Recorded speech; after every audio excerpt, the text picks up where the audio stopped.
দ্রব্যমূল্যের চরম ঊর্ধ্বগতি নিয়ে নিজের খারাপ লাগার কথা জানিয়েছেন অর্থ উপদেষ্টা ডক্টর সালেউদ্দিন আহমেদ। তিনি বলেছেন, আমরা মানুষকে ধৈর্য ধরতে বলি, কিন্তু সাধারণ মানুষের পক্ষে ধৈর্য ধরা কঠিন। তিনি বলেন, 1000 টাকা নিয়ে বাজারে গেলে অল্প কিছু বাজার করা যায়। আমিও সেটা টের পাই, আপনারা সবাই টের পান। আমিও তো বাজারে যাই, আমারও দুঃখ লাগে।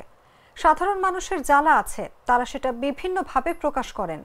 মঙ্গলবার সচিবালয়ে অর্থ মন্ত্রণালয় আয়োজিত এক সংবাদ সম্মেলনে তিনি এসব কথা বলেন। দেশ পরিচালনার দায়িত্বে থাকা অন্তর্বর্তীকালীন সরকারের 100 দিন পূর্তি উপলক্ষে এ সংবাদ সম্মেলন আয়োজন করে অর্থ মন্ত্রণালয়।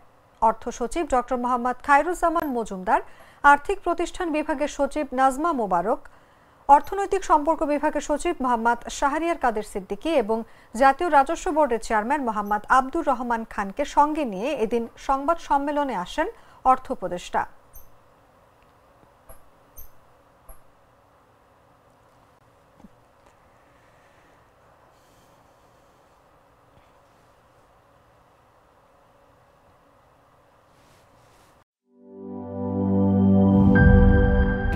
স্যার, আমাদের নতুন প্রোডাক্ট সিক্সার্স। দেখতে তো ভালো, খেতেও ভালো। তুমি একটু বেশিই বলো। জানি স্যার, বিশ্বাস করবেন না, তাই সুপার স্লো মোশন ক্যামেরা নিয়ে এসেছি।